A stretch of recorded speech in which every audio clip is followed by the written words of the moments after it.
Bienvenidos a una nueva conferencia del ciclo Chateando con la Ciencia. Antes de comenzar, permitidme que os expliquemos un poco la liturgia que nos rige este tipo de conferencias. Pedro Quílez, uno de los organizadores de la conferencia, va a contarnos un poquito las reglas de juego.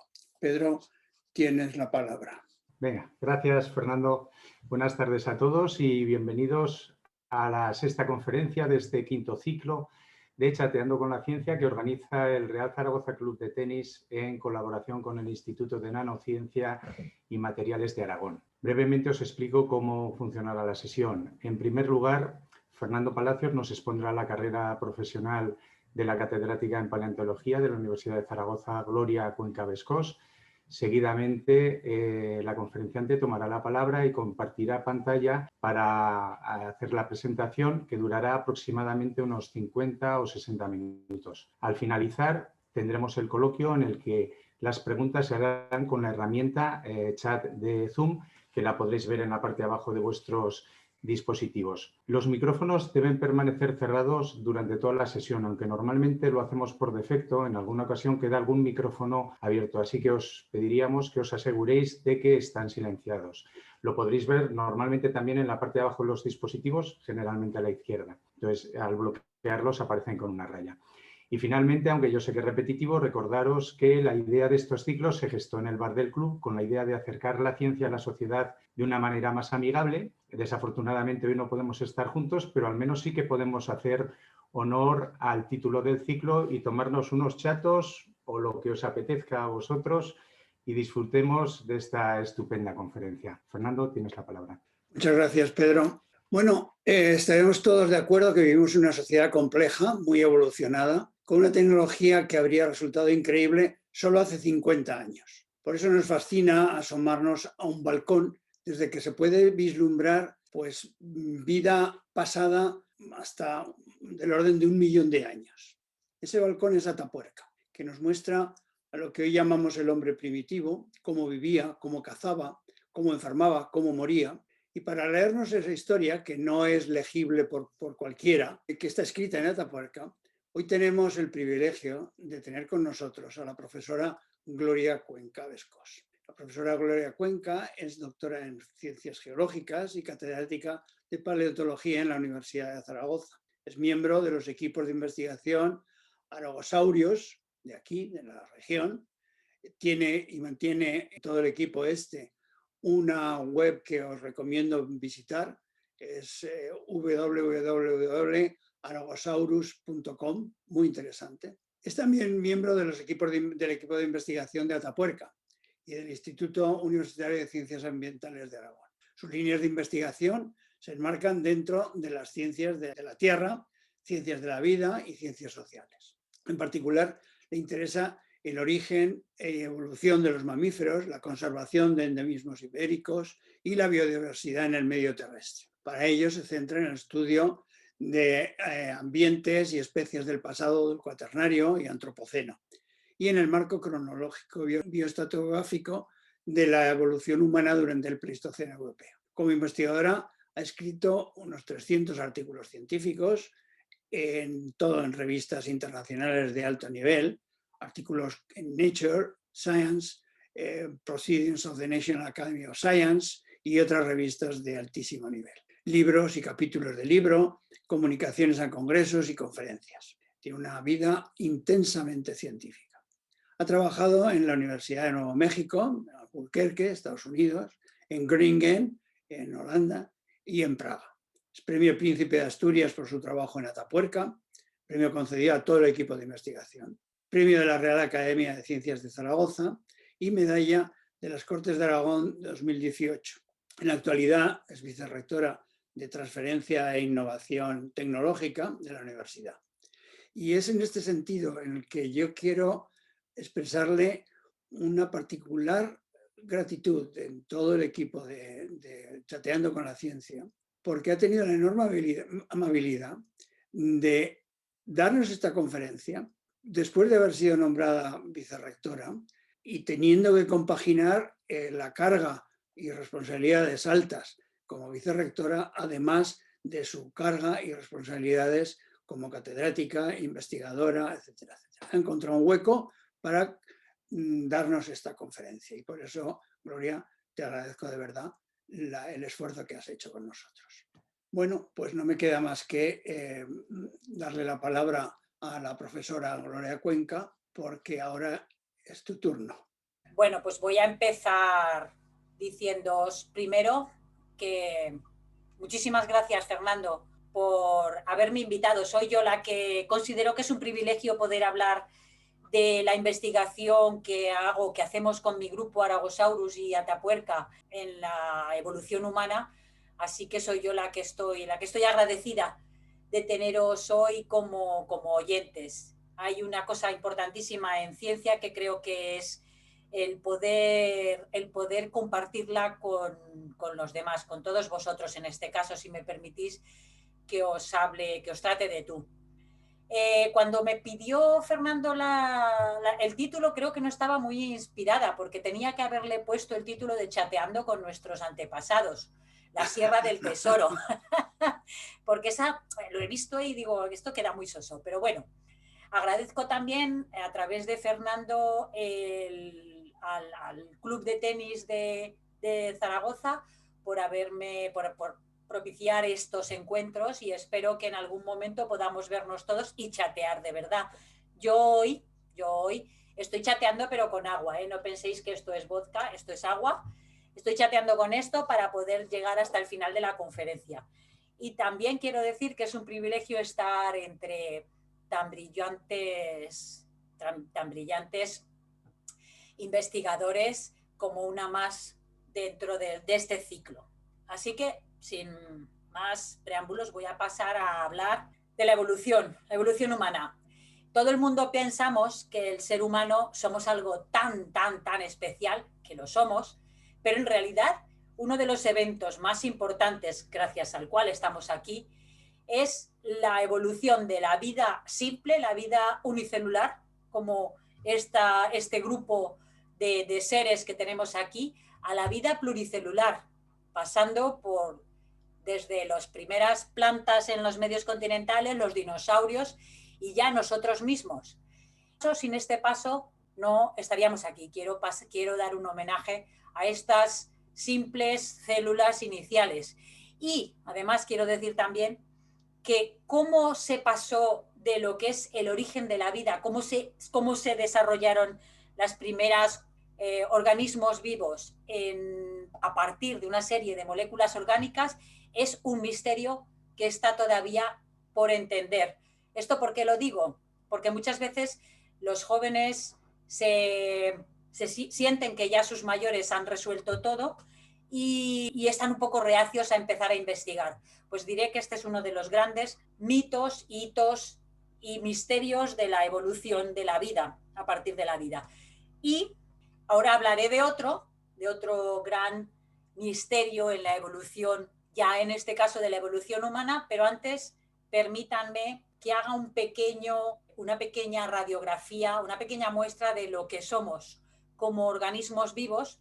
Los seres humanos pertenecemos a este grupo de mamíferos que se llama técnicamente el orden primates y entre los cuales se encuentran los primates inferiores o los primates más primitivos, que son, algunos de ustedes los conocerán, los lemures y otros pequeños animales que viven principalmente en Madagascar, son toda esta zona de aquí. Después hay otro grupo de primates que son lo que conocemos normalmente como monos. Los monos del Nuevo Mundo, es decir, todos los monitos suramericanos, y los monos del Viejo Mundo, Old World Monkeys, que son nuestros parientes más cercanos, los monos africanos, asiáticos y europeos, entre los que nos contamos nosotros. Entonces, digamos que a estos grupos se les llama presimios, prosimios y simios. Nosotros estaríamos dentro del grupo de los simios.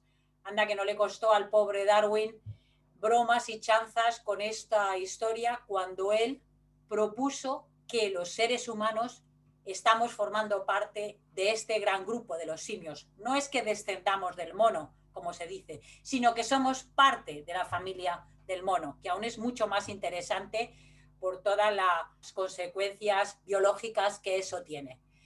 Y en esta charla voy a hacer después de esta pequeña introducción, voy a hablar brevemente de los caracteres que hacen que un grupo especial de simios evolucionara hacia lo que conocemos hoy como la humanidad moderna, como el hombre moderno, como Homo sapiens. Entonces, aquí está otro de los grandes hitos en la historia de la evolución, en este caso ya de la evolución humana. ¿Cómo pasamos de un grupo de primates inicialmente cuadrúpedos a un grupo de primates bípedos, a este ser humano que estamos hoy en día un poco preocupados algunos por el exceso de dependencia de los móviles y de otros artefactos como este que estamos utilizando ahora? Es también uno de los grandes temas sin resolver de la evolución humana, que es la aparición de la mente simbólica, que después en el coloquio, si quieren, podemos hablar un poco de esto, cuáles son los caracteres que permiten saber qué es la mente simbólica en nuestros ancestros de hace unos pocos miles de años. Tengo que decir también que como geóloga, para mí, unos miles de millones de años son mucho, pero son menos que para la mayoría de nosotros, que en el ámbito normal, de la vida normal, un día, 2 días, un mes son tan importantes.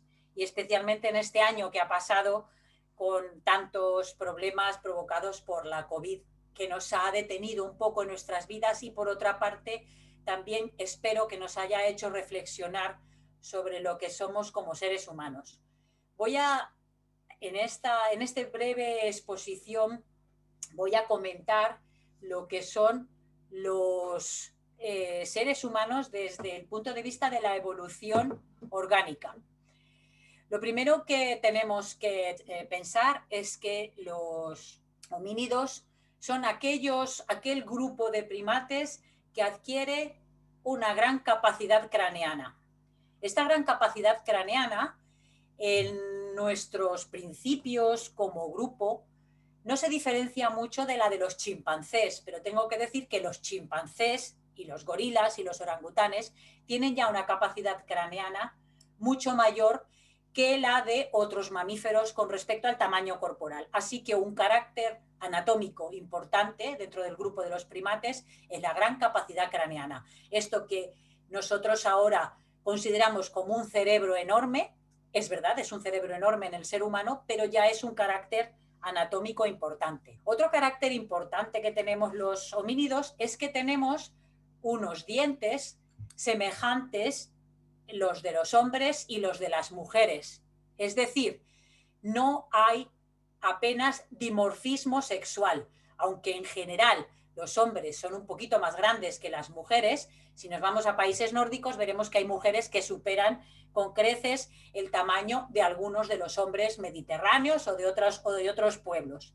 Es decir, la falta de dimorfismo sexual, otro carácter importante. Otro carácter importante que tenemos también los seres humanos es que nuestros ojos se encuentran situados en una posición frontal, por lo que tenemos una visión binocular, una magnífica visión que creo que se va a hablar en alguna de las charlas, o se ha hablado en alguna de las charlas. Nuestra visión frontal que nos permite ver, no solamente ver los objetos, sino también calcular las distancias. Otro carácter importante es que nuestra cara es muy vertical y tenemos un gran frontal. En este caso, este fósil que vemos aquí es un fósil que todavía la parte frontal, esta zona de aquí de la frente, no se ha desarrollado tanto. Y luego, otro carácter que no lo vemos aquí es el foramen magnum o orificio occipital, que nos muestra que esta especie que estamos viendo aquí, que se llama Sahelanthropus, tenía ya un caminar bípedo. porque su orificio occipital estaba en posición vertical y por lo tanto el cuerpo forzosamente tenía que estar vertical. Es decir, es otro carácter de los homínidos, el bipedismo. Como es una serie de caracteres, como ven, que se pueden ver en el cráneo. Pero hay fósiles que este fósil es de hace entre 7, vemos aquí, y 6,5 millones de años. Si tenemos entre los fósiles un cráneo, como ven, como he dicho, tenemos muchísima información. Pero esto no quiere decir que el resto del esqueleto, lo que llamamos anatómicamente el esqueleto postcraneal, no nos dé información. Aquí tenemos el segundo de los fósiles más importantes en la evolución humana, que se llama Orrorin-tugenensis, también africano, y que apareció hace entre 6,5 y 6 millones de años. ¿Qué es lo que nos muestra este fósil? Algo que es de rabiosa actualidad y que es saber que estos seres humanos caminaban ya como los bípedos que somos hoy en día. Y esto lo podemos ver por el cuello del fémur. Aquí tenemos el cuello del fémur de Orrorin, con la cabeza articular del fémur, y aquí tenemos un fémur de un homínido moderno, de un hombre moderno, en el que vemos esta inclinación. Con este carácter sabemos que este fósil era bípedo. Estamos en África, estamos hace 6 millones de años y ya tenemos un grupo de primates que tenía todos esos caracteres que he comentado antes en el cerebro, pero que también, además, sabemos que caminaba a 2 piernas, con las 2 piernas. Bien, si pasamos al siguiente grupo de fósiles importantísimos en la evolución humana, nadie que le guste la evolución humana debe dejar de conocer lo que se llaman las huellas de la Etoli. Las huellas de la Etoli al pie de un volcán muy conocido en África, que tenemos aquí una imagen de un artista en la que vemos que 2 seres semihumanos o de ancestros semihumanos, como les llaman algunos, o ancestros cavernícolas, en este caso no tienen nada de cavernícolas, caminaban a 2 piernas. Estos son los fósiles de las huellas de la Etoli más famosos de la evolución humana. En este caso tenemos además un grupo de huellas que pertenece a 2 individuos adultos, uno de ellos un poquito más pequeño que el otro. Una vez más vemos que estos seres eran ligeramente dimórficos sexualmente, seguramente el pequeño era una hembra, pero tampoco se descarta que fueran un grupo familiar en el que hubiera una persona más joven. Estas huellas se relacionan con un esqueleto muy famoso también, que se llamó Lucy en su momento, Australopithecus afarensis, y se llamó Lucy porque estaba de moda la canción de los Beatles, Lucy in the Sky with Diamonds. Estos restos son de entre 3 millones y 3,5 millones de años e, insisto, seguimos en África. El siguiente paso en conocer un poco qué pasa con estos humanos primitivos es conocer las partes del esqueleto que nos enseñan cómo se reproducían. Las mujeres tenían partos fáciles, como el resto de los mamíferos, o tenían ese parto tan difícil que tenemos las mujeres modernas. Bueno, pues en este caso, Australopithecus afarensis tenía una cadera muy parecida a la de las mujeres modernas. La hembra tendría una cadera parecida a la de las mujeres modernas y el hombre lo mismo, muy diferente a la del chimpancé. Como se puede ver aquí, el chimpancé es un perfecto cuadrúpedo y Australopithecus afarensis es un perfecto bípedo. ¿Por qué digo que el parto es difícil? Recuérdenmelo cuando veamos los fósiles de la cadera de la cima de los huesos y hablaremos del parto en los seres humanos y cómo hemos podido estudiar la reproducción humana a partir de los huesos. Nos quedamos con Lucy y sus caderas, Lucy y su esqueleto, Lucy y sus huellas. Vamos a ver ahora otro aspecto importantísimo también en lo que se da por decir que es característico del ser humano. Y aquí no vamos a verlo en los huesos, sino que lo vamos a ver en la biogeografía. La biogeografía es una ciencia que nos indica cuál es la distribución de los organismos en el espacio. Es una rama de las ciencias biológicas que nos permite ver cómo migran los organismos, cómo se diversifican en el espacio y en nuestro caso en la paleontología en el tiempo. Y aquí tenemos algo que revolucionó también la vida de la humanidad, y es que hace aproximadamente 2 millones de años, entre 1,8 y 2 millones de años, empezamos a encontrar los primeros restos fósiles humanos fuera de África. Hasta ahora toda la historia es africana. A partir de aquí nos encontramos fósiles humanos en Georgia, en Manisi, fósiles humanos en Pekín, el famoso hombre de Pekín, fósiles humanos en las islas de la Sonda y fósiles humanos en muchas zonas del sur de la China. En estos momentos hay equipos de investigación de diferentes países del mundo que están literalmente peinando los yacimientos o los potenciales yacimientos con fósiles humanos de toda esta región asiática, porque se van descubriendo cada vez más fósiles. Pero a nosotros lo que nos interesa, a los europeos, y esto es algo también uno de esos trabajos que tenemos para los investigadores nobles, para los investigadores del futuro, que es cómo llegaron los seres humanos a Europa occidental, al otro lado de Europa, a través de una serie de relieves montañosos importantes, muy difíciles de pasar, como es toda la zona de Anatolia, como son toda la zona de los Balcanes, como es toda la zona de los Alpes, y que llegaran aquí, a este cul-de-sac que dicen los franceses de la península ibérica.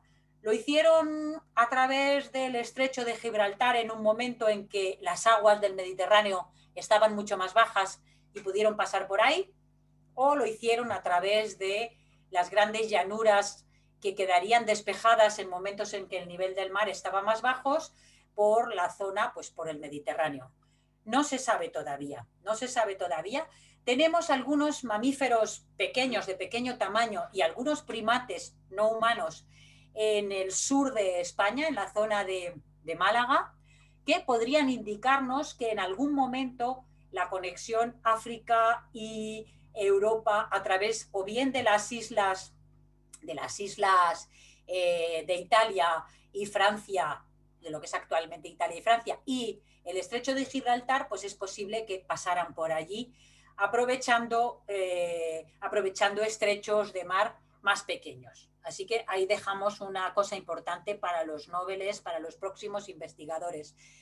También otra cosa interesante que tenemos en este mapa de la biogeografía de las especies de homínidos son estas dos figuras hechas por artistas, en este caso unos artistas holandeses magníficos.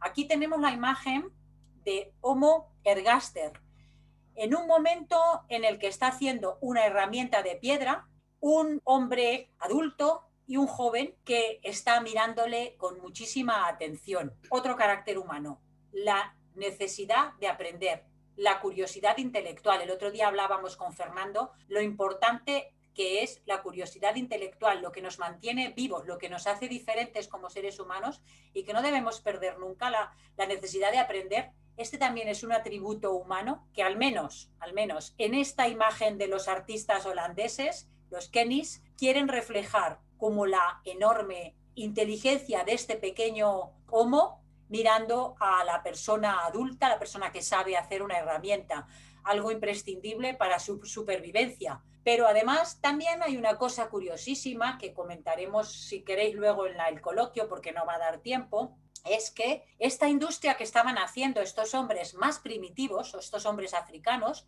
está más desarrollada, es más evolucionada que la que hacía el hombre más antiguo de la Sierra de Atapuerca, Homo antecesor. En Burgos tenía una industria de piedra más primitiva que la que hacían los africanos. ¿Qué pasó aquí? Se fueron los primitivos antes a recorrer el mundo, antes de lo que vemos en esta diapositiva, y llegaron unos primitivos hombres y se asentaron aquí, o qué pasó. Lo veremos a ver si podemos resolverlo en el coloquio. Pero es algo muy interesante que plantean sobre todo nuestros compañeros arqueólogos. Bien, como he prometido, iba a hablar de huesos. Con esto dejo esta pequeña introducción sobre la evolución humana a partir de los restos africanos. Vamos a hablar ahora de cuestiones anatómicas. Los fósiles, normalmente de los vertebrados, lo que se conserva de los seres que mueren, son los huesos y los dientes aislados. Estos son restos físicos de esos cuerpos que ya no viven. Es decir, no podemos ver tejidos blandos, no podemos conocer cómo era el cerebro, cómo era el corazón, pero atención, con los huesos podemos reconstruir muchas partes blandas. Los fósiles nos proporcionan datos biológicos, dieta, locomoción, tipo de ADN, si hay, la estatura, el tamaño del cerebro, si ha habido enfermedades, si ha habido accidentes, cuáles son las relaciones entre los diferentes miembros de una tribu, porque hay tipos de enfermedades que se reproducen siempre en un grupo. En fin, voy a hablar de algunos de estos aspectos, como es la expansión cerebral en términos absolutos y relativos, más cerebro y menos tripas, la presencia de un área de Broca prominente, la diferencia entre los dos hemisferios cerebrales y la preferencia en el uso de un lado del cuerpo sobre el otro. Lo de ser zurdos o diestros es algo que es importante en la evolución del cerebro, y el desarrollo del lóbulo frontal. No sé si dará tiempo de verlo todo antes de entrar con el tema de Atapuerca, pero me gustaría aquí que vosotros vierais que el cráneo que se conserva, el cráneo es una parte ósea importante, nos permite conocer el volumen de ese cerebro que está dentro, que está encerrado en el cráneo, el volumen del encéfalo. Y vemos que desde los chimpancés y los primeros australopithecus, los primeros lucis que tenemos en África, tenemos volúmenes cerebrales muy parecidos, 500 centímetros cúbicos. Homo habilis, son estos hombres que son capaces de hacer ya herramientas de piedra primitivas, tienen ya un volumen cerebral que se acerca a los 700 centímetros cúbicos. Homo erectus, que es el que hace herramientas un poco más evolucionadas, un poquito más. Homo heidelbergensis, que son los primeros hombres que se encuentran en Europa.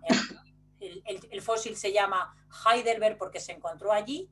Y los neandertales, que tienen un volumen cerebral semejante y en algunos casos incluso mayor que Homo sapiens, que somos nosotros, el hombre moderno. Así que con el cráneo podemos ver que hay una evolución del tamaño del cerebro desde los primitivos australopitecos, desde los primitivos africanos hasta los hombres modernos. ¿Por qué se han pensado mucho por qué crece el cerebro? Es una cuestión que está abierta todavía a debate científico y se ha escrito mucho sobre esto. Por simplificar, diré que haciendo estudios de biomecánica de la mandíbula, algo que los ingenieros conocen bien, porque en la actualidad pues muchos de los problemas de la masticación de los hombres modernos, de nosotros mismos, sabemos que tenemos una mandíbula muy débil. ¿Y por qué la tenemos tan débil? Pues porque nuestra potencia de masticación se ha relajado. Al hacer alimentos cocinados no tenemos que apretar los dientes como cuando tenemos que machacar una nuez, como la que hace un chimpancé con nuestras mandíbulas. La reducción de las mandíbulas pudo traer como coevolución, como hecho coevolutivo, una expansión del cerebro. Puede haber una relación ahí, es una de las hipótesis que se barajan. Pero como muchas veces en la evolución de los organismos, el cerebro se expande antes y después se reducen las mandíbulas, se reducen primero las mandíbulas y después se expande el cerebro, o son hechos aislados que al final juntos pues nos dan esta cabeza de un hombre humano moderno, de un humano moderno que nos viene tan bien. Bien, dientes, mandíbulas, nos hablan de la dieta, del dimorfismo sexual, como he hablado, de la biomecánica, de la evolución, de grados de parentesco, aparte de este aspecto evolutivo tan importante. Otro aspecto que podemos ver en la evolución con los huesos es en este caso con los dientes aislados. Nuestro cerebro tiene dos hemisferios. Este carácter es único en los primates más evolucionados. En Australopithecus ya se empieza a ver una diferenciación de los dos hemisferios cerebrales, pero en los humanos modernos está claro que tenemos un hemisferio cerebral izquierdo que tiene unas tareas, lenguaje, mano derecha, capacidades de análisis y percepción de secuencias temporales. El hemisferio derecho controla la mano izquierda, procesos globales, reconocimiento de formas, visión espacial, el reconocimiento del lenguaje, tonos y las emociones en otros. Hay personas que, si tienen alguna lesión cerebral, puede que no puedan hablar o no puedan entender bien el lenguaje. Estos son aspectos que se conocen ahora muy bien por los estudios que se hacen del cerebro, de la neurociencia, cosas que no nos vamos a meter. Pero aquí yo quiero resaltar el cómo, gracias al estudio de los dientes, en este caso de los incisivos, de los humanos de la cima de los huesos de Atapuerca, dientes que tienen 500.000 de años prácticamente, 430.000 años, unas estrías que se ven cuando se estudian con microscopía electrónica de barrido, las superficies de estos dientes, se puede ver que las estrías producidas por una herramienta de piedra, podemos estudiar gracias a la microscopía electrónica qué tipo de herramientas producían las estrías. Pues en este caso las estrías tienen todas una misma dirección como soy zurda siempre utilizo la izquierda, de la izquierda abajo a la derecha arriba y todas en la misma dirección, o muchas, una estadística importante en la misma dirección. Esto significa que aquellos humanos de la cima de los huesos utilizaban preferentemente la mano derecha para cortar la carne con la herramienta de piedra. Si ustedes han ido al campo y han hecho meriendas de campo, no es raro que algunas veces tengamos que coger el chorizo o la longaniza con los dientes para poder cortarla, porque en ese momento estamos buscando un pedazo de pan u otra cosa. O sea que también lo hacemos nosotros, el cortar con una herramienta muchas veces tan cerca de los dientes que dañamos nuestro esmalte por esto. Bien, y ahora ya por fin la Sierra de Atapuerca, van a decir ustedes que ya hemos hecho un repaso un poco de lo que nos lo que nos enseñan los fósiles. Bien, la Sierra de Atapuerca es, como he puesto ahí abajo, una pequeña sierra de calizas. Las calizas son materiales rocosos que se disuelven por el agua. Se disuelven por el agua formando cavidades, formando cuevas.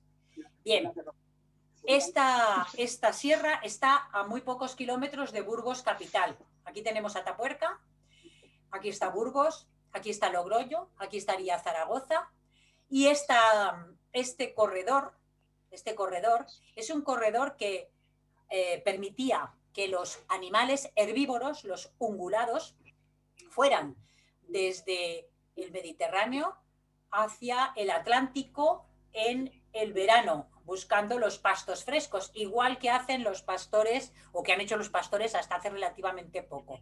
Se buscan los pastos frescos y tenían todos necesariamente que pasar a través de este pequeño umbral en el corredor de la Bureba que se llamaba la Sierra de Atapuerca. Seguramente las cuevas que se formaron en esa pequeña colina se ocuparon por los humanos por haber observado a aquellos humanos que por allí pasaban animales que les servían para comer. ¿De acuerdo? La Sierra de Atapuerca, además, tiene otros aspectos que la hacen única, y es que en el siglo XIX se construyó un ferrocarril minero que abrió una trinchera en el medio de la sierra. Esta trinchera diseccionó, como si se tratara de un bisturí, las calizas, y en los años 20 del siglo XX unos geólogos que estaban haciendo una guía para una salida de geólogos internacional, pues descubrieron que había en las calizas grises una serie de sedimentos de tierra roja. Una tierra roja que no tiene nada que ver con las calizas. Esta tierra roja son los rellenos de las cuevas. Y los rellenos de las cuevas, además, en este caso, en Atapuerca, estaban plagadicos, repleticos de fósiles, repleticos hasta arriba. Se podía tocar huesos por todas partes. Aquí estamos en una salida de campo con un espeleólogo americano que vino a conocer la sierra. Aquí pueden ver un aspecto de las cuevas de Atapuerca, en las que vemos aquí raíces de los quercus, de las encinas, ahora que se ha puesto tan de moda la encina de Lecina, la tenemos aquí, en las que vemos las raíces. Esto es típico de la vegetación que puebla una sierra caliza. Estas raíces son las causantes de las futuras grietas y de las futuras cuevas, porque por ellas va bajando un agua muy ácida, muy cargada en ácidos húmicos, que van agrandando las cavidades. Así que importantísima la actividad vegetal. Y luego el otro aspecto que tenemos aquí es que las cuevas llegan a cerrarse. Llega un momento, como vemos aquí estamos ante una entrada de una cueva llena de sedimentos hasta arriba. Tan es así que acaba uno teniendo que agacharse. Aquí estoy yo con el americano, teniendo que agacharse. Pero si pudiéramos vaciar estos materiales que tenemos aquí, acabaríamos encontrando una entrada a esta cueva. En este caso habíamos entrado por otro lado, pero aquí habría otra entrada. ¿Qué pasa? Que los seres humanos, los animales y otros elementos geológicos van metiendo el material en las cuevas, lo van metiendo, hasta que se ciegan, como pasa con cualquier sistema que tenga una zona abierta y que se va llenando de porquería, diríamos, por ejemplo, en el caso de una cisterna, de cualquier vasija. Bien, una cosa que hacemos en Atapuerca es que cuando excavamos los sedimentos que tenemos de la sierra, los lavamos todos. Y dirán ustedes, ¿y para qué lavan? Pero esto es una locura. Lavamos toneladas de sedimentos cada año. Lavamos los sedimentos porque la clave de la edad de los sedimentos, de las tierras, de esos seres humanos, se encuentra muchas veces en los elementos más pequeños que tenemos en esas tierras de dentro de las cuevas. En este caso, aquí estoy lavando el sedimento de una de las cuevas de Atapuerca para encontrar los microvertebrados que nos dan la clave, como he dicho, de la edad, pero también del ambiente, del paisaje en el que vivieron nuestros ancestros. Esta es la tarea principal del equipo de la Universidad de Zaragoza que desarrollamos en Atapuerca, que es el estudio de los microvertebrados para conocer paisajes y edades. No me voy a detener mucho en nuestro trabajo, que para mí es fascinante, pero vamos a seguir un poco con la actividad desarrollada en torno al conocimiento de estos fósiles. Aquí tenemos también un mapa de excavación del yacimiento de la Gran Dolina en la sierra, en esa trinchera que me he mostrado antes. Esta es una cuadrícula de excavación en el que se muestran los elementos excavados. Abajo pueden leer arenisca, caliza, cuarcita, sílex neógeno, sílex cretácico, cuarzo. ¿Qué quiere decir todo esto? Estos son herramientas de piedra hechas en diferentes materiales geológicos, en diferentes materiales de cuarzo, de arenisca, de sílex, que se encuentran diseminados en toda la extensión de la cueva llamada la Gran Dolina. Cada cuadro de estos es 1 metro cuadrado. Aquí tenemos casi 9 metros cuadrados y pueden ver ustedes que hay densidades, que las densidades de elementos, estos son unas ilustraciones de cada uno de los elementos, tienen un cierto patrón.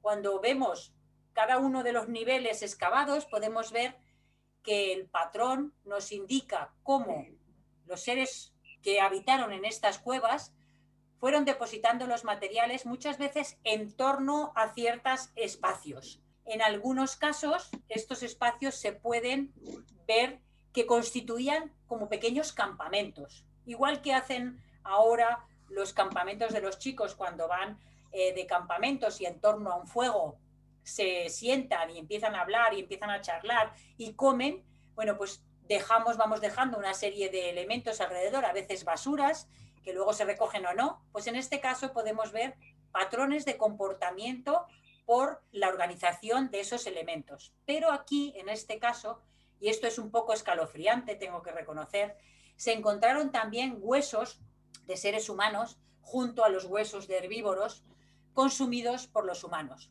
O sea, los humanos consumían ungulados, ciervos, caballos, rinocerontes, pero consumían también otros seres humanos.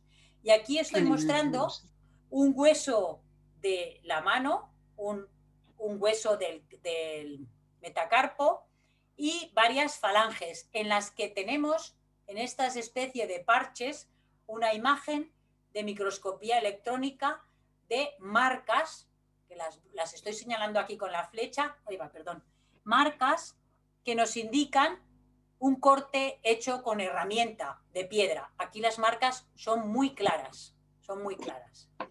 Aquí tenemos con esto dos informaciones importantes. Una, que estos seres humanos fueron consumidos por otros seres humanos, puesto que los seres humanos somos los únicos capaces de utilizar una herramienta de piedra de esta forma, sistemática. Ustedes me dirán, pero los chimpancés también. Luego, si quieren, lo discutimos. Los seres humanos son los únicos que trabajan sistemáticamente el hueso de esta manera.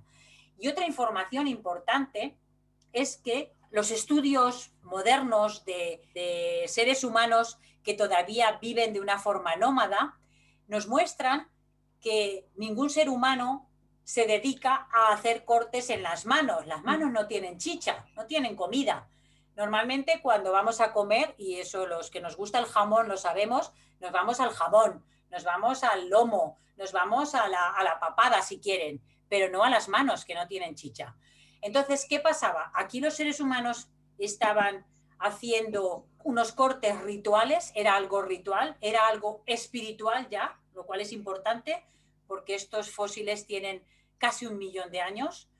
Era algo gastronómico, tenían tanta hambre que se comían hasta las manos, o simplemente era un aspecto más de un consumo en el que, bueno, pues también alguien le daba a unos cortes a las manos por algo casual. Los arqueólogos dicen que podía ser un comportamiento ritual, unas manifestaciones muy tempranas de espiritualidad. Otros, los más prácticos, los más científicos, podríamos decir, decimos que seguramente no tenían demasiada comida en ciertos momentos de la historia de estos seres y tuvieron que consumir lo que tenían a mano. Estos son aspectos de la ciencia que seguimos intentando descifrar. Si nos vamos a una zona de la trinchera del ferrocarril de Atapuerca, diferente de la Dolina, un poquito más moderna, de 500 000 de años, estamos viendo un comportamiento totalmente distinto. Aquí tenemos a una compañera, Rosana, que está excavando en una de esas cuadrículas que he mostrado antes, el esquema que he mostrado antes, y está excavando una mandíbula de caballo. Estos dientes son de caballo que vemos aquí. Y aquí tiene también una esquirla, aquí otra, y en este yacimiento hay unas herramientas de piedra preciosas. Ustedes me dirán, pero si esto es un tuso de piedra. Pues no, fíjense que tiene aquí una serie de mellas que tienen una continuidad. Si la vemos por el otro lado, también tienen una serie de mellas que solamente están hechas por la acción de un humano que está tallando una piedra. Es muy tosca, estamos hablando de piedras de hace 450.000 años, 500 000 de años, pero que son perfectas para lo que aquellos seres humanos necesitaban. Es decir, cortar los tendones, sacar la carne de aquellos animales que cazaban o que encontraban carroñeando y además con estas puntas practicar orificios en el hueso para comerse el tuétano. La vida de estas personas era muy diferente de la que hemos visto antes. Aquí tenemos unos seres humanos a los que identificamos con el grupo de los hombres de Heidelberg. los fósiles que se encontraron hace ya unas décadas en Alemania. Y aquí tenemos el tesoro mejor guardado de la Sierra de Atapuerca, porque es el lugar donde se encuentran los fósiles de homos parecidos a los heidelbergensis, pero que están en una pequeña cavidad todavía cerrada que se llama la Sima de los Huesos.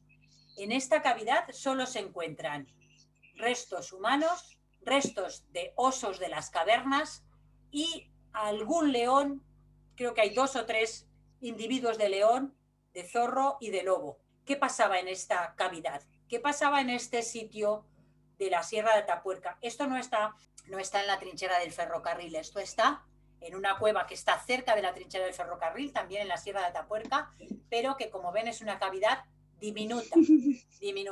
Bien, en este caso, la Sima de los Huesos se llega a través de una pequeña conducto, una chimenea, se llama en espeleología, por una escalera vertical instalada por los excavadores, pero que en tiempos, cuando se encontraron cuando se estaban depositando estos restos fósiles, no existía, evidentemente.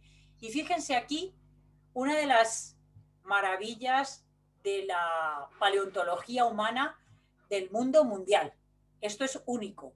En esta pequeña cavidad y en un espacio diminuto, esto es 1/4 de un metro cuadrado, encontramos aquí un cráneo, aquí otro cráneo, aquí unos dientes, un diente, aquí una diáfisis, es decir, la parte central de un fémur, aquí otro hueso largo, aquí aflora también lo que es la cabeza de un fémur.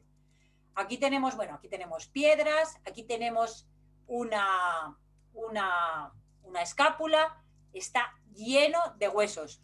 Estos son los 2 cráneos más famosos de la Sierra de Atapuerca, el cráneo 5 y el cráneo 4, que veremos algunos aspectos de estos. Pero ¿esto qué significa?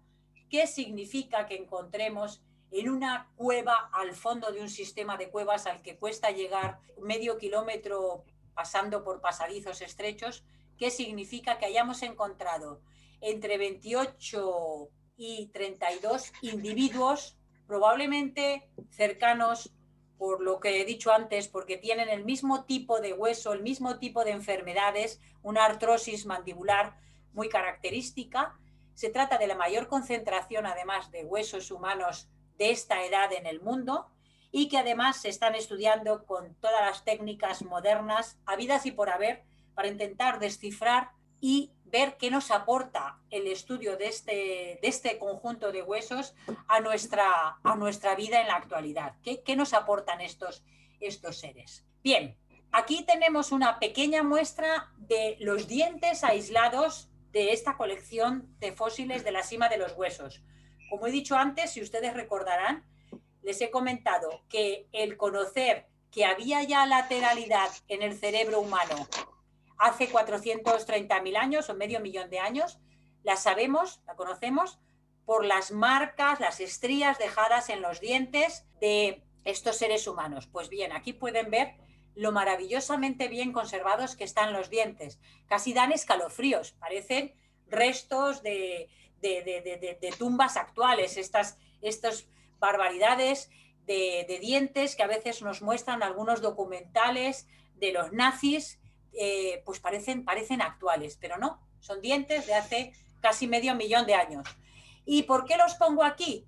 Porque estos dientes han sido colocados cuidadosamente en cada uno de los 17 cráneos que se han encontrado en la Sima de los Huesos, para que ustedes vean el trabajo, que no solamente la información que obtenemos, sino también el trabajo que ha llevado a los investigadores reconstruir todo este rompecabezas anatómico, que gracias al conocimiento anatómico se puede realizar. Pues bien, como he dicho antes, los dientes nos dan información sobre la lateralización del cerebro, y además nos están dando también una información muy interesante sobre las relaciones de parentesco entre los seres humanos de la Sima de los Huesos, como he dicho antes, en el extremo de Europa, y unos humanos que se empiezan a conocer un poquito mejor ahora gracias al ADN, que son los denisovanos.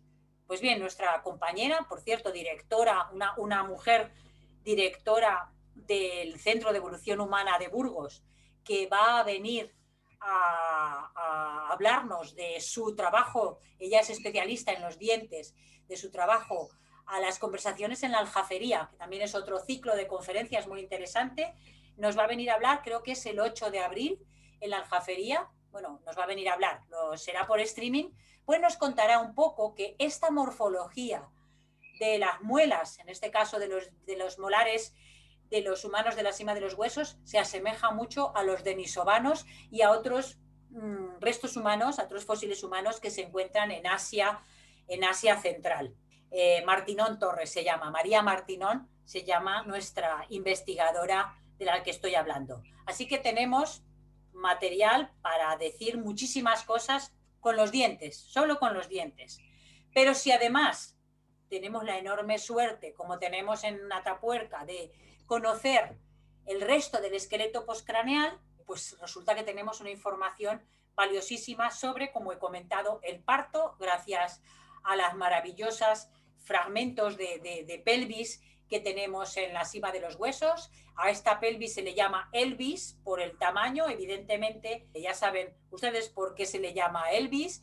El cráneo 5, ese que hemos encontrado antes en el yacimiento machacado, y aquí están también un fémur de un ser humano perfectamente bípedo, un húmero, parte aquí también de otros restos del esqueleto. Y con este esqueleto que vemos aquí se ha podido reconstruir el esqueleto humano de hace medio millón de años más completo de la historia de la humanidad. En este caso es el esqueleto correspondiente al cráneo 5, que nos desvela unas cosas muy interesantes. Por ejemplo, primero, que estos seres humanos tenían una estatura considerable, no eran esos seres bajitos y toscos de los que siempre se ha hablado, sino que seguramente alcanzarían los machos, los masculinos más altos tendrían unos 70 metros de altura. Las mujeres serían poco más bajitas, pero en general eran seres altos, con una buena estatura.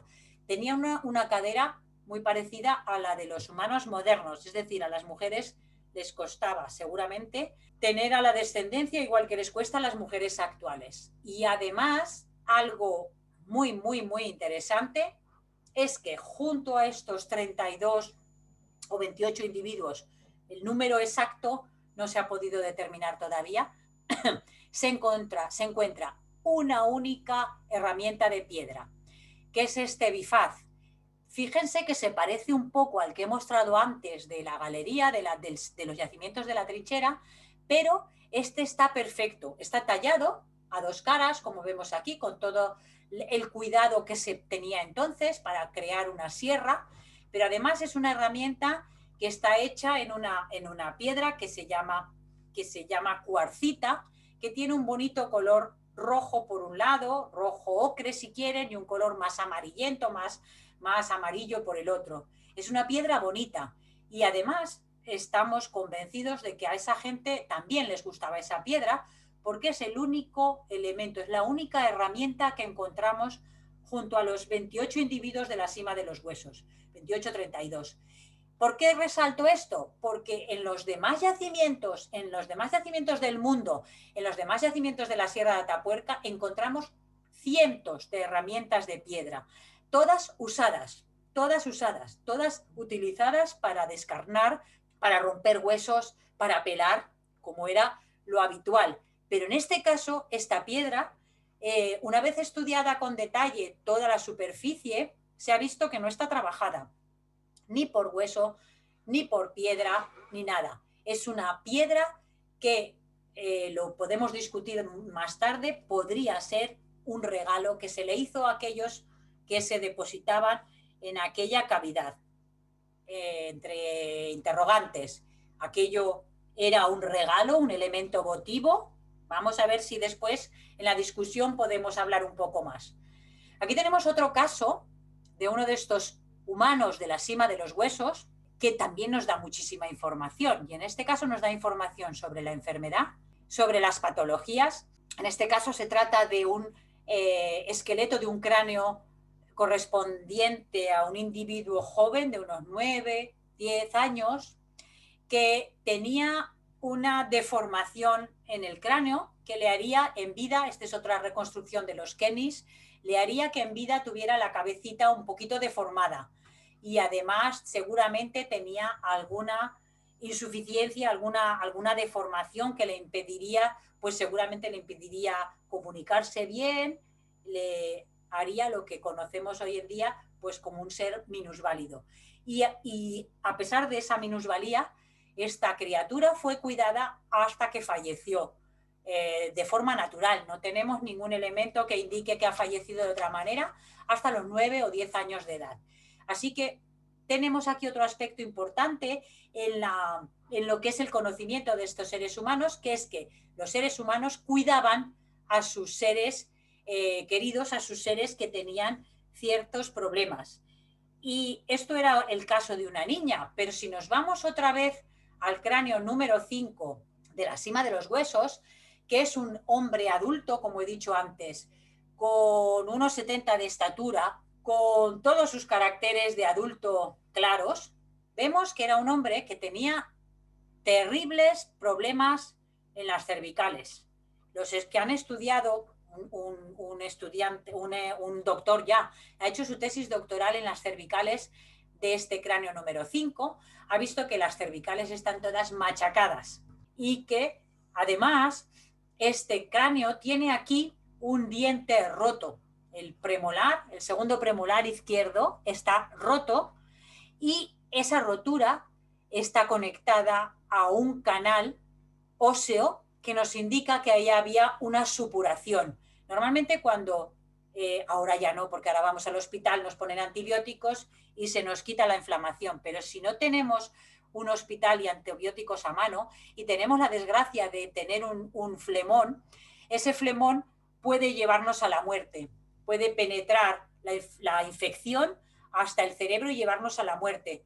En este caso, este hombre vivió hasta pasando seguramente unos dolores terribles. Esta es la reconstrucción de los Kennys, de este hombre con un flemón, pero seguramente el pobre desgraciado viviría 3, 4 meses y una vez más alguien lo tuvo que ayudar, puesto que sus problemas cervicales, unidos a la imposibilidad seguramente de comer bien, le harían necesitar que lo ayudaran, que lo acompañaran.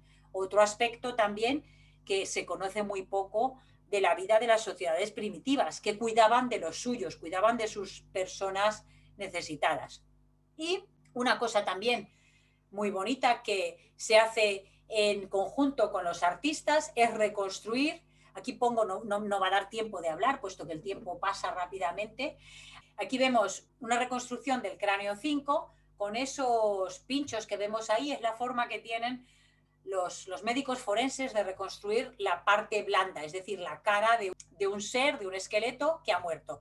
Los forenses lo utilizan para reconstruir la fotografía de un ser asesinado, de una persona asesinada. En este caso sirve la misma metodología para reconstruir la cara de una persona como el que vivió en la cima de los huesos. Y en este caso esta es la reconstrucción que a partir del estudio anatómico se hizo de este cráneo número 5, al cual se le llama el cráneo 5 o Indurain, en honor a nuestro corredor más famoso de ciclismo que digamos era famoso en aquella época, estaba ganando todo.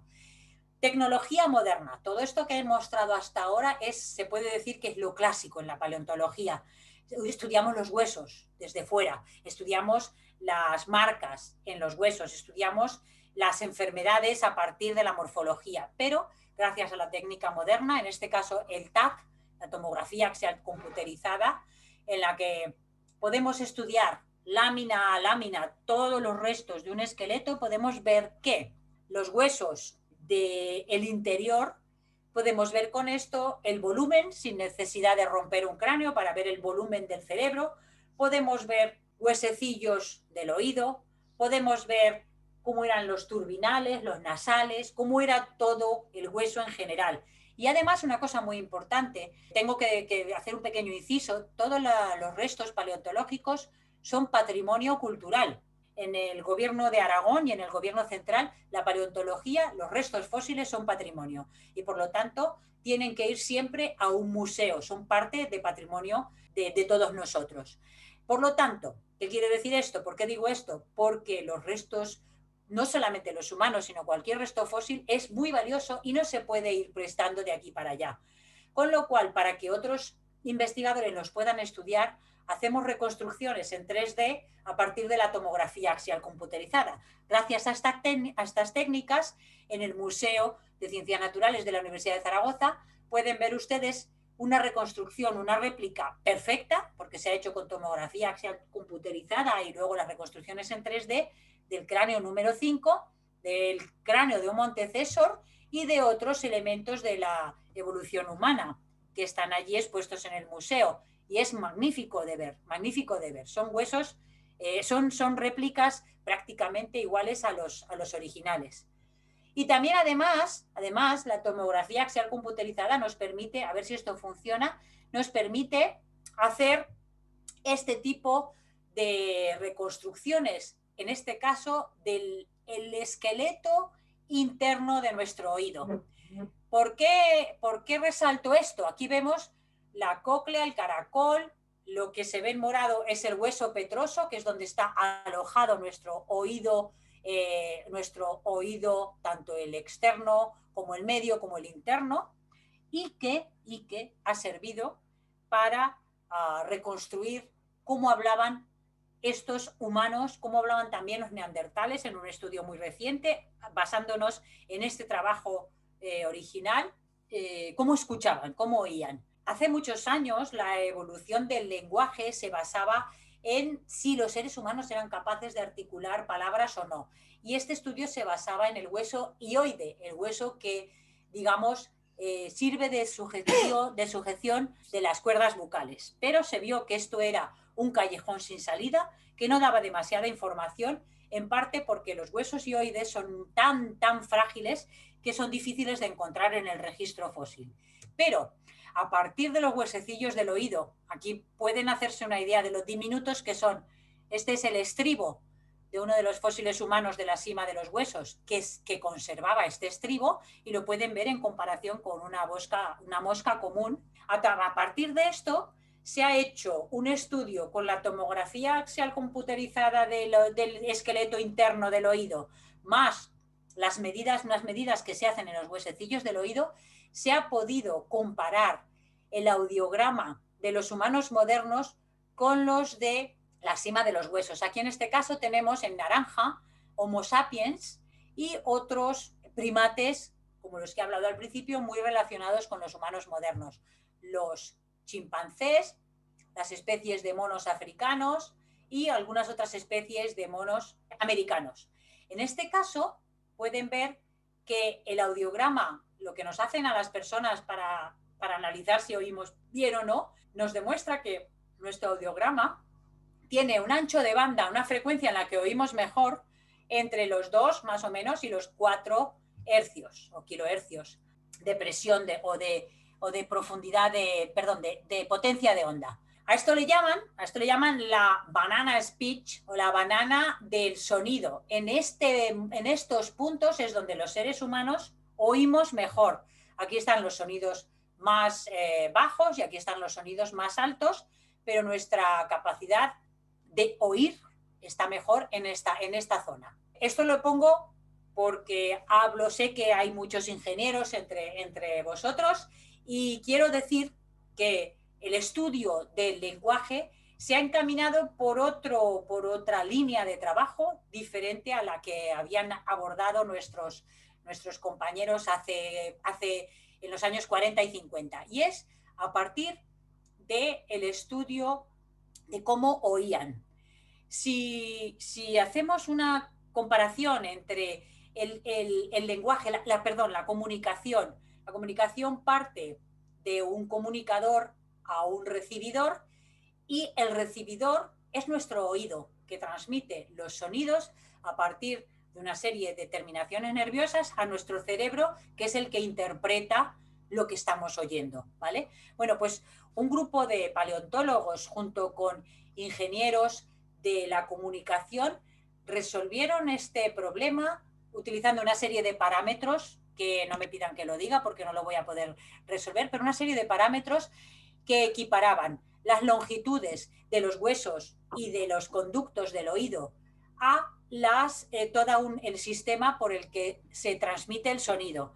Y esto se basaba también en estudios de ingenieros que trabajaron en la comunicación para mejorar las comunicaciones telefónicas. Shannon es el padre, digamos, de este comienzo de transmisión del lenguaje.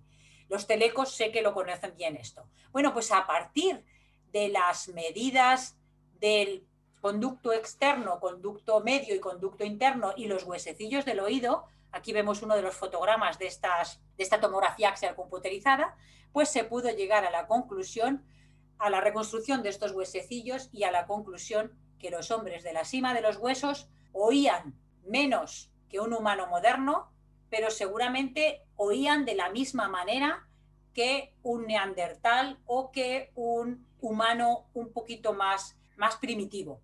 Es decir, probablemente no transmitían ciertos sonidos o no oían los sonidos más agudos, pero sí que eran capaces de oír los sonidos más graves. Aquí simplemente pongo una imagen de la investigación de todos estos parámetros que pueden ustedes ver en las publicaciones científicas y cómo la cima de los huesos, este es un audiograma representado en un diagrama de dos coordenadas X, Y, al revés de lo que he mostrado antes, en el que vemos que los humanos modernos en azul son muy parecidos a los de la cima de los huesos en blanco y ambos muy diferentes a los del chimpancé, y que la frecuencia o la mejor audición se produce en estas bandas. El ancho de banda que hemos dicho antes, entre 2 y 4 kilohercios o megahercios. Bueno, ya para terminar, para concluir, ¿qué tenemos? Que la paleontología humana, los fósiles humanos nos llevan a conocer cómo evolucionó nuestra capacidad de comunicarnos, nuestra capacidad de cuidar a nuestros enfermos, nuestra capacidad de cuidar a nuestros mayores, nuestra capacidad o el desarrollo de nuestra espiritualidad, gracias al estudio de los huesos humanos, de la cima de los huesos de Atapuerca, de los fósiles humanos de la trinchera del ferrocarril, de la Dolina, de la Galería, y que todo esto en conjunto hace que podamos predecir lo que puede pasar a la humanidad en el futuro, porque vamos muy bien. Yo soy muy optimista, vamos muy bien. Hemos aprendido a cuidarnos de nosotros mismos, a cuidar a nuestros enfermos desde hace tanto tiempo, que seguiremos así, que los seres humanos somos fundamentalmente sociables y buenos. Y aquí, para terminar y daros las gracias, primero las gracias a aquel grupo de seres humanos que enterró a sus seres queridos, o por lo menos intentó acumularlos en un hueco para que no los comieran otros animales, y que tenemos aquí una magnífica reproducción de los artistas que he mencionado, de los Kennys, con el hombre mayor, el cráneo 5, cuidado por todos sus parientes, hombres y mujeres que lo querían y que lo cuidaron hasta que falleció. Y también agradecer, como no, a todos los que nos han premiado, a todos los que nos han distinguido por esta investigación, Premio Príncipe de Asturias, aquí en el momento en Oviedo, cuando estábamos todos juntos, el maravillosa reconocimiento de muchos investigadores jóvenes. Aquí es un cartel que me emocionó de un instituto que hicieron un trabajo sobre el trabajo de Atapuerca, la Facultad de Ciencias en la que me he formado, la Universidad de Zaragoza, el Instituto de Ciencias Ambientales, y todos ustedes que tienen esa necesidad de conocer, ese rasgo que nos hace tan humanos, que es la curiosidad y el deseo de desarrollarnos intelectualmente. Y con esto termino. Muchas gracias y estoy abierta a las preguntas. Si hay tiempo, no lo sé. Muchas gracias, Gloria. Yo creo que sí que hay tiempo. Tengo que decir que tenemos bastantes oyentes y que han estado fieles y vamos, atentísimos a tu charla. En estos sistemas de videoconferencias, pues los aplausos, lo digo yo siempre, pues son también por el chat, no se pueden hacer de otra manera. Bueno, ya tenemos alguna pregunta y Daniel Tabuenca pregunta, ¿cuándo se puede decir que se pasa de un homínido a un homo? Y esta pregunta, si me permites antes de esto, se conecta con una que yo también tengo, que es, se habla mucho de las especies que hay en Atapuerca, ¿no? Sí. Y hay muchas especies. Y que los neandertales es una especie distinta del Homo sapiens y los denisovanos. Si miramos a una sola especie, como son los perros, el canis, pues hay unas diferencias brutales entre neandertales y el Homo primitivo que nos has estado enseñando en las reproducciones estas de los artistas holandeses, pues no se ve tanta diferencia como entre un bulldog y un caniche, por ejemplo, ¿no? Entonces, conectando con esta pregunta, que ¿cómo se puede decir que se pasa de un homínido a un homo? ¿Cómo se puede decir que estamos en una especie o en otra? ¿Qué es lo que caracteriza a una especie? Una magnífica pregunta. ¿Cuántos años tengo para explicarlo? A ver, es una cuestión compleja, pero a la vez fácil de entender. La variabilidad morfológica caracteriza a una especie. Las especies tienen todas unos parámetros entre los que se mueve de tamaño y de morfología. Nos movemos siempre en una nube de puntos. Si medimos, por ejemplo, los dientes de los humanos modernos, aunque hay humanos muy altos y humanos muy bajitos, diferentes razas, diferentes colores de piel, si medimos los dientes, que es un elemento muy importante porque se conserva muy bien en el registro fósil, los dientes no tienen apenas variabilidad. Podemos decir que tenemos una nube de puntos con una simple medida, longitud y anchura de ciertos molares, vamos a tener todos muy parecidos. El vikingo y el mediterráneo tenemos el mismo tamaño de dientes. Lo mismo de ciertos elementos anatómicos que son únicos. Por ejemplo, la articulación de la mandíbula con el cráneo. Las articulaciones del fémur. Evidentemente, un fémur va a ser mucho más largo en un vikingo que en un mediterráneo, pero la cabeza del fémur no, va a ser muy parecida.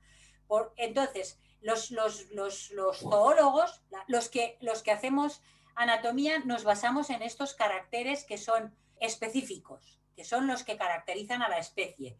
Esto es una cosa. Y en los perros, en los cánidos, que has mostrado un bulldog y un chihuahua, por ejemplo, si medimos las muelas, tampoco veremos tanta diferencia, porque hay elementos anatómicos que son los que caracterizan a la especie. En el caso de los perros, tenemos además un elemento extra, que es la variabilidad introducida por el mismo ser humano al hacer las razas. Entonces ahí hay más variabilidad que la que puede haber en las especies naturales. Si vemos una especie, por ejemplo, las cebras son todas iguales. Ahí no ha intervenido el ser humano. Si vemos un elefante, los elefantes, tampoco ha intervenido el ser humano y también son todos muy parecidos en tamaño, en forma, en morfología. Las especies en las que ha intervenido el ser humano, las razas de oveja, las razas de caballos, son muy diferentes, pero por esto, porque interviene el elemento cultural, que es el ser humano. Y preguntáis, ¿en qué se diferencia un homínido de un homo? Dentro de las especies de homo, hay varias especies, está Homo habilis, Homo erectus, Homo sapiens, Homo neanderthalensis, Homo heidelbergensis. ¿Qué es lo que diferencia cada una de estas especies entre sí? Pues estas medidas de las que he hablado. Por ejemplo, entre un neandertal y un humano moderno, los neandertales tienen la parte esta del frontal más corta, más reducida que nosotros. Nosotros tenemos un frontal elevado y además tenemos lo que se llaman unas cejas de hueso, los torus supraorbitarios, que se conocen, que son diferentes, que no se encuentran en los seres humanos modernos. Pero como tenemos un tronco común, pues algunos seres humanos modernos pueden presentar estas cejas más prominentes, que las vemos en algunos, pero son diferentes. Luego los neandertales, cuando vemos la parte, por ejemplo, de los huesecillos del oído, son diferentes porque no tenían la capacidad de oír los sonidos más altos como tenemos los seres humanos modernos. son características. También eran más tochos, los neandertales eran poderosísimos, tenían un espesor de hueso tremendo, eran mucho más poderosos que nosotros, seguramente serían mucho más fuertes en todos los aspectos, hombres y mujeres.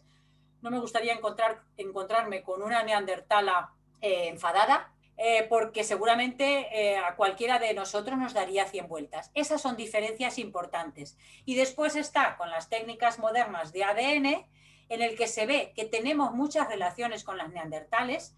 De hecho, hay investigadores que están proponiendo que los neandertales y los seres humanos modernos somos la misma especie por el ADN, cosa que no compartimos los que hacemos morfología. ¿Por qué? Porque son muy diferentes todavía. Hay muy poca información de ADN todavía y porque hay mucha más información morfológica. Pero ante la pregunta ¿en qué se diferenciaría un neandertal de un humano moderno? Está en lo que he comentado al principio, la capacidad que tiene el humano moderno de transmitir su pensamiento mediante símbolos. La palabra, el arte, las pinturas. No se conoce todavía ningún signo artístico que esté relacionado claramente con los neandertales. Arzuaga tiene un libro muy bonito que se llama El collar del neandertal, en el que propone que algunos neandertales ya muy evolucionados, ya de 40.000 años, ya prácticamente al final de su vida como especie, vieron a los hombres modernos con esos collares, con esas perforaciones, con esas pinturas, les gustaron y las copiaron, pero no las hacían ellos mismos. Quienes empiezan a transmitir su imagen interior al exterior son los seres humanos modernos. Y eso es lo que nos diferencia, la capacidad de transmitir con símbolos lo que soñamos, lo que sentimos, lo que hablamos, lo que queremos. Los anteriores, pues intuimos que algunos seres humanos es posible que pensaran en proteger a sus muertos enterrándolos o metiéndolos en una cavidad. Es posible que se empezara a despertar ahí el sentimiento, digamos, de proteger a nuestros seres queridos que habían fallecido. No lo sabemos, es una, digamos, esto permítanme que aunque sea una científica, pues se pueda especular a veces con este tipo de cosas. Hay muchos datos que parece que indican que era así, pero no lo sabemos realmente. ¿Cuándo sabemos que un humano moderno es un humano moderno? Porque encontramos pinturas rupestres, marcas, rayas, cosas ya hechas a propósito para mostrar a otros. Se dice que las marcas que se encuentran en algunas cuevas, que son simplemente rayas, pues son una forma antigua de un calendario. Otros dicen, la verdad es que también aquí hay mucha dificultad de interpretación de símbolos, pero por ejemplo, nuestras maravillosas pinturas rupestres del Parque Cultural del Río Martín, que también invito a que vayáis a conocerlas, encontramos unas figuritas de seres humanos que están cazando, que se interpretan como cazadores, que están cazando ciervos, que están cazando caballos y que ya son claramente el deseo de un ser humano de transmitir a otro un conocimiento que no sabemos qué querían transmitir, porque esto es la parte difícil, pero querían transmitir que allí había caza, querían transmitir que allí había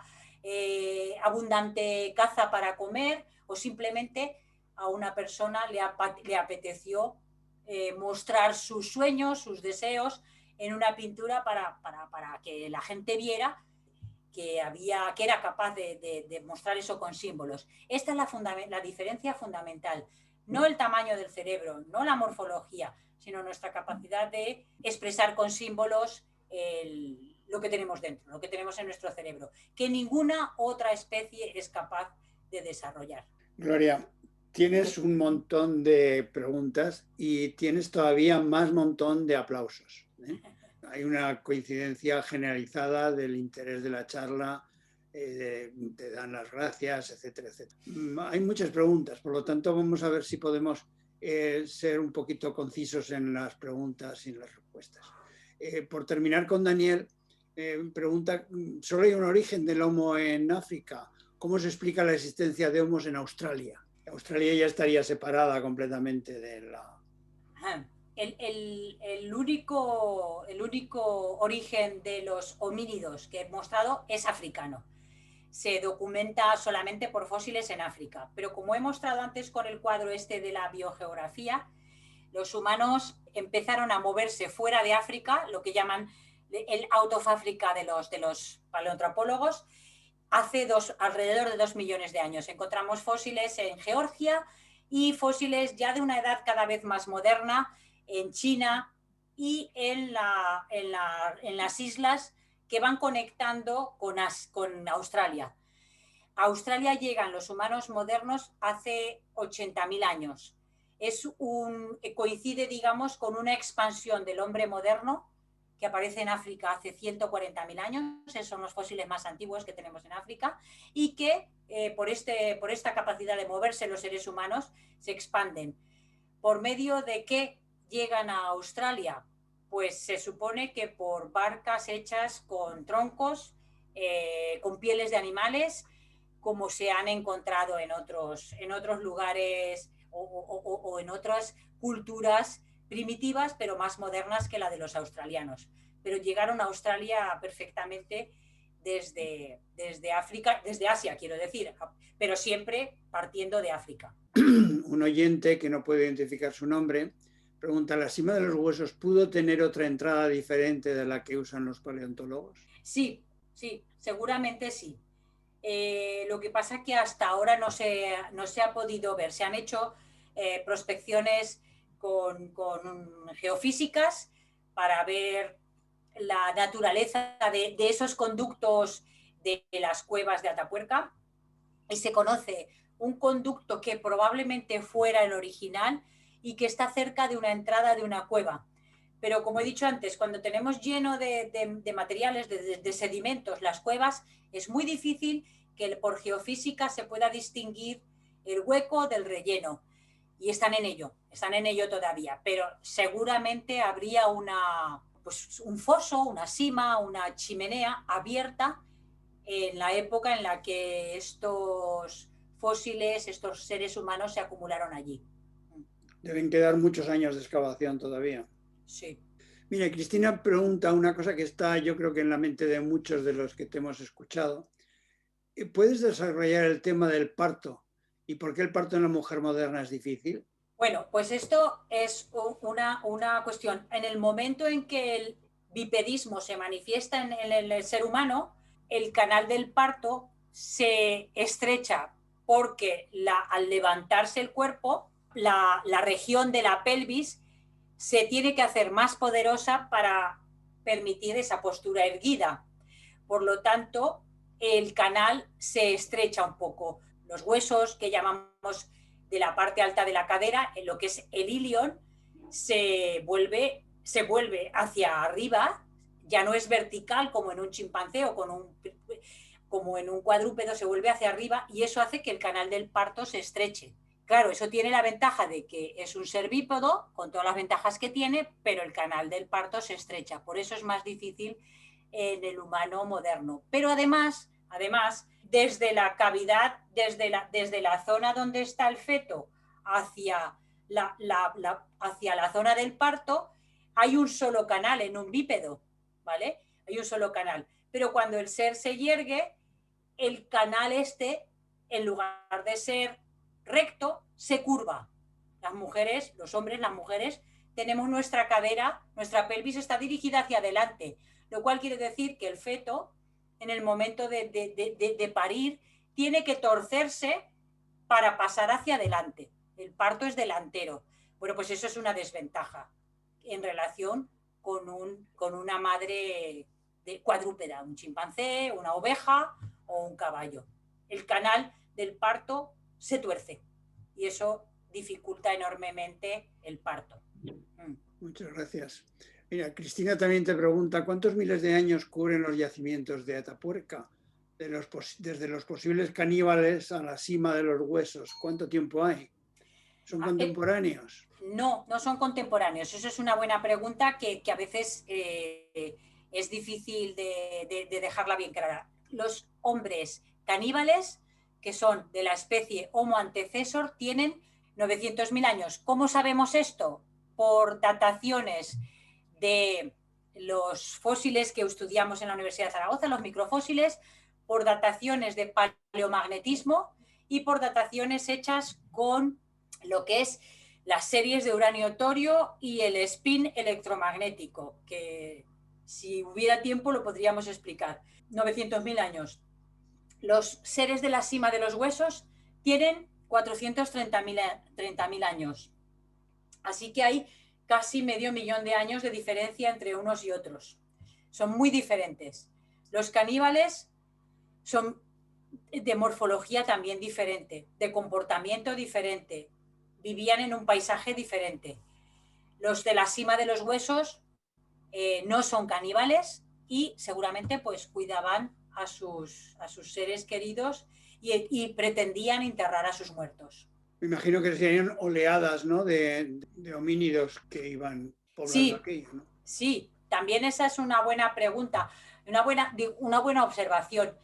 Lo bueno que tiene Atapuerca, que en eso la convierte en un laboratorio excepcional, es un laboratorio actual de evolución, es que al tener los materiales enterrados en cuevas, se han conservado muy bien. Y además se han conservado en diferentes etapas geológicas, en diferentes edades, con lo cual podemos comparar y ver la evolución entre unas edades y otras. Los seres humanos seguramente conocían aquellas cuevas y se refugiaron en ellas en diferentes etapas de la evolución humana. Bueno, sigues teniendo una lluvia de aplausos, de agradecimientos, de manifestaciones de que tu charla ha sido muy interesante. Vamos, están llegando constantemente, ¿no? Hay otra pregunta de Miturral que dice: ¿cómo se explicaría que haya osos, leones, etcétera, mezclados con los restos de humanos encontrados en la cima de los huesos? Esta pregunta conecta con una que tenía yo también pensada, y es que a mí me choca que los pobladores de aquellos tiempos eligieran solo las cavernas para cobijarse. ¿Cuándo empezaron a pensar en cabañas? Y lo pregunto porque los animales no son tontos y a los animales las cavernas les gustan. Ya no pensemos en los osos, que las necesitan, ¿no? Y esos animales no tienen buenas pulgas. Entonces, esa convivencia en la cueva, y sin hablar de los pequeñitos, porque ahora están de moda los murciélagos, y allí tenía que haber murciélagos, y los murciélagos muerden, y ahora sabemos que también pasan virus. Entonces, toda esa convivencia, ¿cómo se explica? ¿Cómo funcionaba? Vale, a ver, cuando hablamos a veces los geólogos no nos damos cuenta que hay que aclarar una cosa. Ninguno de estos fósiles que nos encontramos juntos ahora en niveles parecidos tenían por qué coexistir en el tiempo. Podíamos estar hablando de restos que cayeron en una cueva cada 10 años, cada 100 años, cada 1000 años, porque estamos hablando de acumulaciones que están representando pues probablemente 1000 años de acumulación, 1000 años de historia. Si escacháramos ahora mismo la historia de nuestro suelo, la historia que está representada, por ejemplo, en España, dijéramos, vamos a meternos en la Biblioteca Nacional y vamos a coger los libros de la Edad Media y los libros de ahora y los vamos a escachar todos porque están en la misma biblioteca, no quiere decir que se hayan escrito al mismo tiempo, ¿vale? Pues esto mismo pasa con la paleontología. Por el hecho de encontrarlos en el mismo sitio no quiere decir que se hayan depositado a la vez, ¿vale? Eso por una parte. Por otra, los fósiles de osos están en un nivel un poquito por encima de los seres humanos. No convivieron humanos y osos. Los osos además son muy listos, como has dicho. Los osos van a una cueva y jamás entran en la parte oscura. Los osos no se manejan bien en la oscuridad. ¿Esto qué quiere decir? Que no entraban en la parte oscura. En esta parte donde arrojaban esos restos humanos, los osos no entraban. Entonces, ¿qué pasa? Que algún oso, seguramente al salir de la hibernación, esto les pasa a los osos actuales, el pobre se despista, tiene hambre, no sabe dónde ir y en lugar de salir al exterior, en la primavera, se mete más adentro. y se mete en una trampa, cae y muere. Si esto pasa en 100 años durante un oso cada 10 años, pues tenemos 10 osos acumulados en la cueva. Entonces, las acumulaciones no quiere decir que estaban todos viviendo juntitos, jamás, nunca. Simplemente esta acumulación se debe al proceso geológico que ha permitido que estén todos juntos. Lo mismo pasa con los murciélagos. Los murciélagos en la cima de los huesos son muy abundantes en un nivel superior que detectamos porque hay un nivel importante de guano, de murciélago. Los murciélagos no muerden si no les molestamos. Normalmente, en un estudio muy bonito que ha hecho una estudiante que ha hecho la tesis doctoral en los murciélagos de la Sierra de Atapuerca, vemos que a medida que van aumentando la presencia humana en las cuevas, que vemos más industria, que vemos más presencia humana, los murciélagos van desapareciendo. Los murciélagos le tienen miedo al hombre, no les gusta convivir con ellos. Los murciélagos son peligrosos para nosotros, pero nosotros somos aún más peligrosos para ellos. Por lo tanto, los murciélagos se retiran de las cuevas. Ese es uno de los problemas que hay en la actualidad de la conservación de murciélagos, porque los seres humanos los desplazamos. Entonces, nunca coexistieron. Esos son a veces problemas que seguramente no lo he sabido explicar bien. Cada nivel con acumulaciones de restos fósiles se diferencia de otro, y entre un nivel y otro han podido pasar 1000 años, 2000 años, 3000 años. Que si lo llevamos a la historia de la humanidad, pues fijaros, desde los egipcios hasta la actualidad. Y todo este tiempo metido en un sándwich de tierra de apenas 10 centímetros de grosor. Ese es uno de los graves problemas que tenemos a la hora de interpretar las acumulaciones en la paleontología humana y en general en la paleontología. Mira, otra pregunta que te hacen, que tampoco puedo identificar aquí en la pregunta, es el tipo de alimentación que podían tener, si se sabe algo sobre ello, aparte de que serían carnívoros. Eso sí, esto sí que se puede saber bastante, porque, como he dicho al principio, seguramente la evolución del cerebro está relacionada con una necesidad cada vez menor de utilizar las mandíbulas como herramienta potente para masticar. Entonces, en el momento en que los seres, aquellos homínidos, descubren la maravillosa capacidad que produce de energía que tiene la grasa animal, empiezan a consumirla. Entonces, cuando empiezan a consumirla, empiezan a necesitar herramientas para abrir el tuétano, para abrir los cerebros de los seres que cazaban o que carroñeaban. Entonces, en ese momento se produce una evolución muy rápida del cerebro y también de las herramientas. Las herramientas se utilizan para consumir carne, básicamente. Eso no quiere decir que no siguieran consumiendo verduras y sobre todo tubérculos, que también son imprescindibles en la dieta humana, y esto lo sabemos porque junto con las estrías que se hacían al cortar, también en las muelas se ven marcas hechas por tierra. Cuando no tenemos lo que tenemos ahora en la actualidad, la posibilidad de limpiar los alimentos, sacamos un tubérculo de la tierra. Ese tubérculo, si no está bien limpio, pues tiene piedrecitas, tiene partículas que producen abrasión en el esmalte dental. Entonces hay un estudio muy interesante sobre las estrías de abrasión en los molares para conocer la dieta de los homínidos. Entonces se ve que los homínidos algunos de ellos pasan de una dieta tremendamente abrasiva, probablemente por consumición de tubérculos, a una dieta más de frutos y verduras blandas, porque las muelas dejan de estar con esas marcas de abrasión. Y además también se conoce la dieta ahora por estudios cada vez más relacionados con técnicas modernas. Por ejemplo, el estudio del sarrio, el material que queda entre los dientes, que fosiliza en restos humanos, también fosiliza el sarrio. Podemos detectar las bacterias que quedaban en esos dientes, y por las bacterias podemos deducir muchas cosas de la alimentación.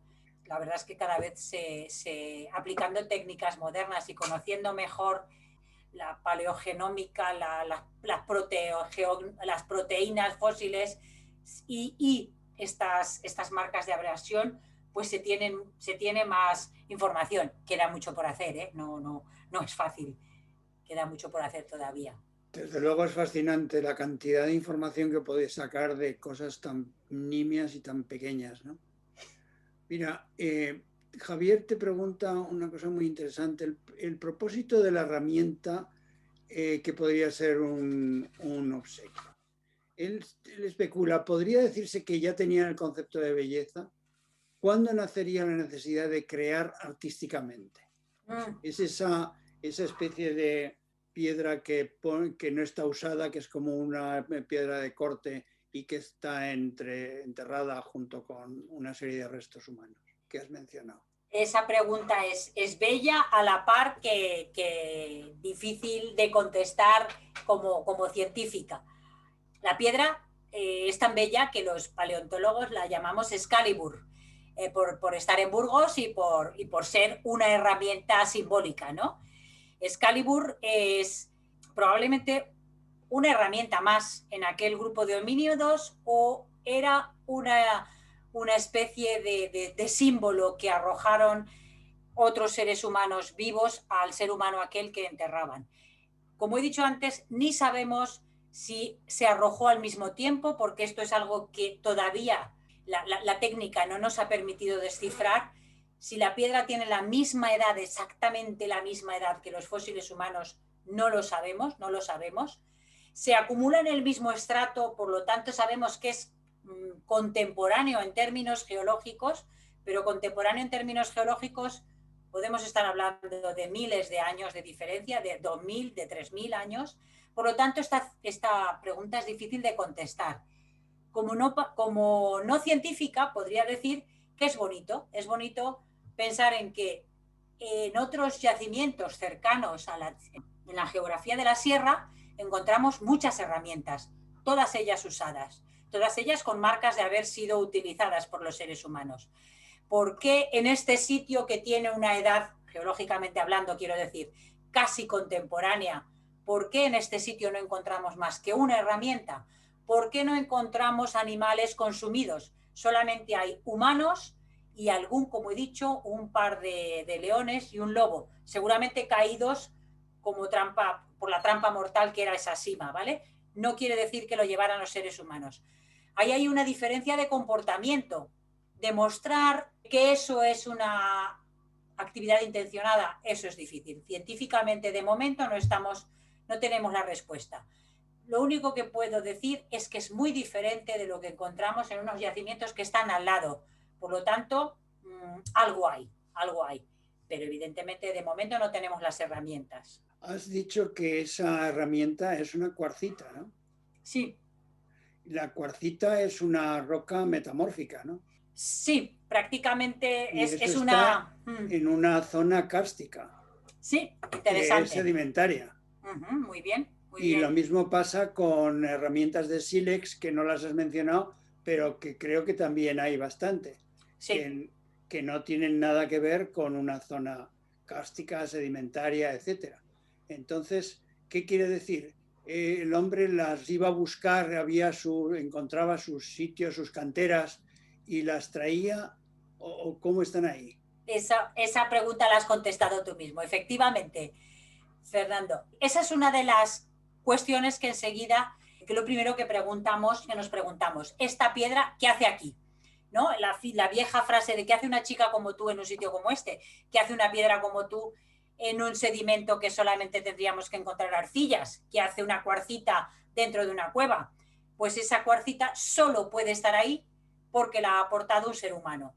Ese sílex solo puede estar ahí porque lo ha aportado un ser humano. Pero además has hecho una observación muy interesante, que es aquellos seres humanos tenían la inteligencia suficiente como para saber dónde buscar esas piedras. Se podría decir que fueron las primeras obras de minas, primeras obras de buscar material para hacer herramientas. En este caso, los ríos que pasan cerca de la Sierra de Atapuerca, el Arlanzón, el Vena y el Pico, traen piedras de la cercana Sierra de la Demanda, que tiene estas piedras metamórficas que has hablado, un poco metamorfismo de cuarcitas y de sílex. También hay sílex en las serranías próximas de sílex neógeno, por eso se habla de un sílex neógeno y sílex cretácico. Pero ¿qué quiere decir esto? Que los humanos iban a la orilla del río a buscar las piedras que les convenían para tallar. Y de hecho, en algunos de los niveles más altos de la dolina se encuentran campamentos de talla. Encontramos piedras ya perfectamente talladas junto con desechos de lo que quedaba, los restos que quedaban cuando estás haciendo una herramienta, pues las lasquitas que van quedando, que no te sirven y que están ahí. Y algunas se han encontrado perfectamente agrupadas, de forma que los arqueólogos pueden reconstruir o remontar, como dicen ellos, la construcción, ¿vale? Esto es un trabajo muy bonito que hacen los arqueólogos, reconstruir cómo se hizo una herramienta. Mira, y ya para terminar, en conexión con el comentario medio pregunta que te hacía yo junto con ya no me acuerdo quién lo habló, de las cavernas y las construcciones de chozas, etcétera. Sí, sí. Javier pregunta directamente: ¿en qué época de la humanidad el hombre salió de las cavernas y se habilitó su primer refugio edificado? A ver, esto también, es verdad que no te lo había respondido, esto también es una cuestión geológica. Encontramos más fósiles dentro de las cavernas porque ahí se conservan muy bien. Pasa como con los enterramientos humanos actuales. Una tumba permite conservar los huesos, por eso enterramos a nuestros seres queridos, porque de alguna manera los estamos conservando. Los huesos que quedan en la intemperie se deshacen en cuestión de semanas. Estos estudios hechos para investigar cómo se deshacen los huesos y ver la edad la supervivencia de unos restos óseos en el campo es una ciencia que se llama tafonomía y que nos sirve para ver cuánto le cuesta a un hueso deshacerse. En ciertos climas, donde hay lluvia y sol y hay una temperatura muy baja por la noche, un hueso tan poderoso como el fémur, en 2 semanas se queda reducido a fragmentos. Por lo tanto, no es que no vivieran en el exterior, es que no los encontramos. Es más difícil encontrarlos. Entonces, claro, se llaman los hombres de las cavernas porque siempre los encontramos asociados a las cuevas, pero vivían en el exterior.